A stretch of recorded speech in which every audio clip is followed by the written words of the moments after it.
Всем привет, меня зовут Юлия Гендина, вы находитесь на моем канале, который посвящен интерьерному вязанию. В этом видео хочу вам продемонстрировать, как я работаю над своим новым проектом, который я вам показывала уже пару раз. Это мозаичный плед, объемный рисунок.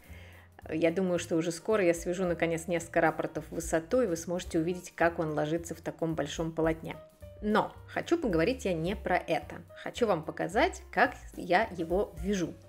Обычно я вяжу большие пледы на кровати. Это очень удобно, можно его разложить и греться под ним заодно. Но дело даже не столько в этом, а в том, что вяжу я от 4 мотков. Обычно я вяжу от 2 мотков. Это называется метод парковки, когда вы сразу вяжете несколько рядов. Но в этот раз я вяжу сразу от 4 мотков и получаю большое удовольствие. Вот смотрите. Вот я провязала несколько столбиков молочным цветом. Дальше возвращаюсь немножко назад и провязываю уже следующий ряд, еще не довязав предыдущий, новым цветом, цветом хаки. Зачем я это делаю? Затем, что так быстрее действительно получается. И вторая причина – можно избежать ошибок, то есть можно их поймать сразу. Почему так получается быстрее? Ну, хотя бы потому, что не бросите же вы вязание вот так вот, когда у вас висят аж 4 клубка на полотне. Правда же? Вот видите, я к молочному теперь возвращаюсь, опять же, не довязав хаки.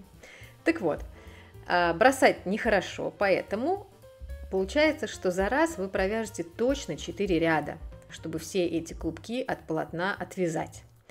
Там, где 4 ряда, возможно и 8, и 16, и так далее. Чувствуете разницу? Одно дело, вы провязали 1-2 ряда и отложили и пошли спать, а другое дело, у вас шаг сразу 4 ряда. Естественно, это ускоряет. По поводу ошибок, это действительно очень хороший вариант для того, чтобы поймать эти ошибки. Почему? Ну вот провязали вы 1 ряд, например, да? Дальше нить оборвали, присоединили новую и начали вязать второй. И вот видите, что рисунок как-то пошел не в ту сторону. Ошибка. Нашли вы эту ошибку, и придется вам распускать целый предыдущий ряд. Что же происходит, когда вы вяжете методом парковки, то есть сразу от нескольких клубков? Поскольку вы вяжете по несколько столбиков, ну, например, 10-20 столбиков одним цветом, потом сразу 10-20 столбиков другим, если вы вдруг увидели, что рисунок пошел не в ту сторону, это значит, что вам нужно распустить всего-то ничего столбиков предыдущего ряда, который вы только что связали. Получается, что как только вы поймали ошибку, исправить ее будет значительно проще, чем если вы поймаете ее, когда уже провязан целый предыдущий ряд.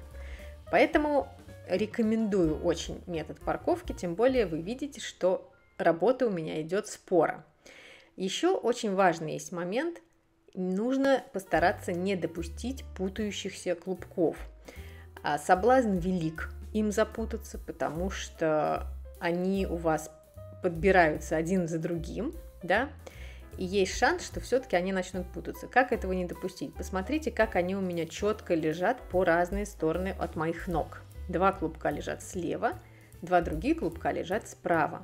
Провязав несколько столбиков одной нитью, я ее бросаю, оставляя клубок на том же месте, где он и был, и двигаю только само полотно пледа.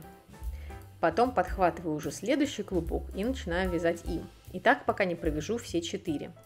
Поэтому очень важно, если вы вяжете таким методом от нескольких клубков, важно, конечно, максимально удобно организовать себе рабочее место, чтобы его хватало на то, чтобы разложить ваш плед, на то, чтобы разложить клубки. Возможно, еще, например, таким же образом вязать не в кровати, например, а в кресле, да, тогда разложить клубки на полу около себя или в корзинах. Тогда тоже можно довольно комфортно вязать, не позволяя клубкам запутываться. В любом случае, важно сделать так, чтобы было удобно, конечно, именно вам.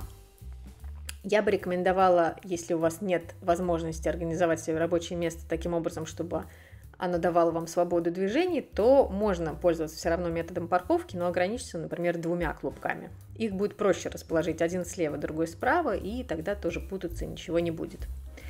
Вот так происходит процесс.